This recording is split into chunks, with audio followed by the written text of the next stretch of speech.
الحمد للہ رب العالمین والعاقبۃ للمتقین الصلاۃ والسلام علی سید المرسلین اما بعد فاعوذ باللہ من الشیطان الرجیم بسم اللہ الرحمن الرحیم انا انزلناہ فی لیلۃ القدر وما ادراک ما لیلۃ القدر لیلۃ القدر خیر من الف شہر تنزل الملائکۃ والروح فیہا بِإِذْنِ رَبِّهِمْ مِنْ كُلِّ أَمْرٍ سَلَام هِيَ حَتَّى مَطْلَعِ الْفَجْرِ۔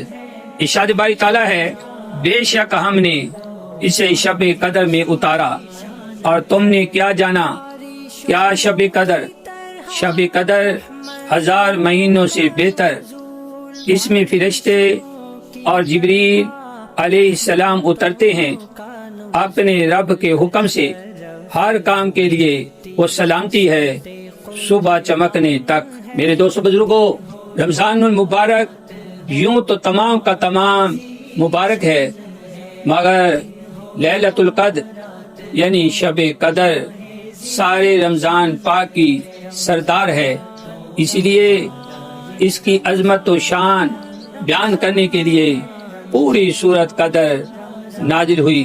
میرے مسلمان بھائیوں، اس سورت کا شان نزول یہ ہے کہ سید عالم صلی اللہ تعالی علیہ وسلم نے صحابہ کرام کے سامنے بنی اسرائیل کے ایک شخص شمعون کا ذکر فرمایا کہ وہ 1000 ماہ عبادت الہی میں مشغول رہا، ہر روز روزہ رکھتا اور کفار سے جہاد کرتا، ساری رات نماز پڑھنے میں گزار دیتا تھا۔ اس وقت صحابہ کرام نے بارگاہ رسالت میں عرض کیا، یا رسول اللہ صلی اللہ تعالی علیہ وسلم، ہم تو عبادت میں ان کے برابر نہیں ہو سکتے، کیونکہ ہماری عمریں 60 اور 70 سال کے درمیان میں ہیں، اور پھر اس قدر قلیل عمر میں کچھ حصہ سونے میں، کچھ حصہ روزی کے حصول میں، اور کچھ کھانے پینے میں، اور کچھ بیماریوں میں بھی خرچ ہو جائے گا، تو باقی عبادت کے لیے بہت تھوڑا وقت رہ جائے گا، لہذا وہ لوگ ہم سے ثواب میں بڑھ جائیں گے۔ آپ یہ سن کر غمزدہ ہوئے، دل میں رنج و حزن پیدا ہوا، تو اللہ تعالیٰ نے آپ کی تسلی کے لیے یہ سورت قدر نازل فرمائی کہ اے میرے حبیب، اگرچہ تیری امت کی عمریں قلیل ہیں، مگر میں نے سال میں ان کو ایک ایسی رات عنایت فرمائی کہ اگر وہ صرف ایک رات میں عبادت کریں گے تو دوسری امتوں کی 1000 مہینوں کی عبادت سے افضل اور بہتر ہوگی۔ رات محترم، یہ وہ مقدس رات ہے کہ جس میں قرآن پاک لوح محفوظ سے پہلے آسمان پر نازل ہوا، اور پھر 23 سال کے عرصے میں حضور نبی کریم صلی اللہ تعالی علیہ وسلم پر نازل ہوا۔ شب قدر 1000 ماہ سے بہتر ہے، یعنی 1000 ماہ تک عبادت کرنے کا جس قدر ثواب ملتا ہے، شب قدر کی عبادت کا ثواب 1000 ماہ کی عبادت کے ثواب سے زیادہ ہے۔ دوستو، اس مبارک رات میں فرشتے اور جبریل علیہ السلام اپنے رب کے حکم سے زمین پر اترتے ہیں۔ شب قدر سراپا سلامتی ہے بلاؤں، آفتوں اور شیطانوں کے اغوا سے۔ یہ وہ مبارک رات ہے کہ جس میں فرشتے 4 جھنڈے گاڑتے ہیں، ایک روضہ اطہر پر، ایک کعبہ کی چھت پر، ایک بیت المقدس پر، اور ایک آسمان و زمین کے درمیان۔ پھر وہ فرشتے اطراف عالم میں پھیل جاتے ہیں، کوئی ایسا گھر باقی نہیں رہتا جہاں وہ داخل نہ ہوں۔ جو شخص یاد الہی میں مصروف ہوتا ہے، فرشتے اس کو سلام دیتے ہیں، اور یہ نقشہ طلوع فجر تک رہتا ہے۔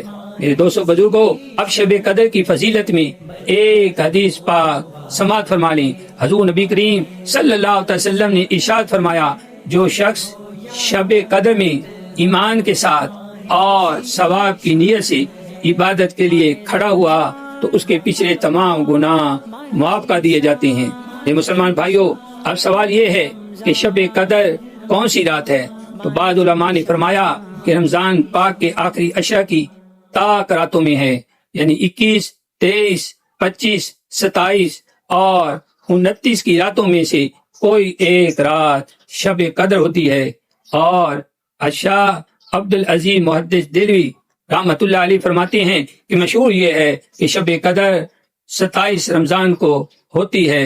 لہذا میرے مسلمان بھائیوں، شب قدر کو رمضان المبارک کے آخری عشرہ کی تاک راتوں میں تلاش کرنا چاہیے، یعنی عبادت الہی کرنا چاہیے، درود پاک پڑھنا چاہیے، اور 27 رمضان المبارک کی رات کو خاص طور پر عبادت الہی میں مصروف رہنا چاہیے۔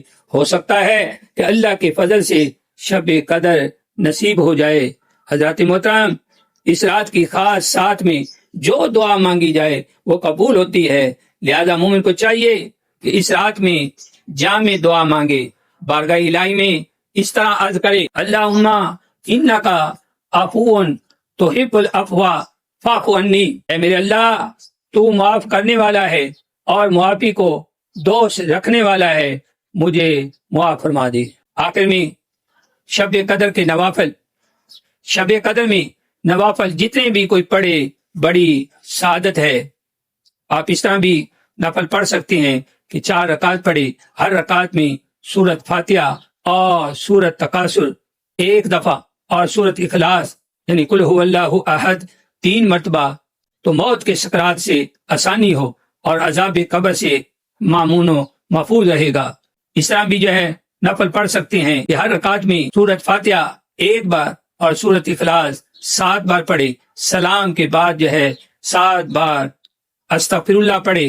ابھی اپنی جگہ سے اٹھے گا نہیں کہ اس پر اور اس کے والدین پر رحمت خدا برسنی شروع ہو جائے گی۔ اللہ تعالیٰ عمل کی توفیق عطا فرمائے۔ وآخر دعوانا ان الحمد للہ رب العالمین۔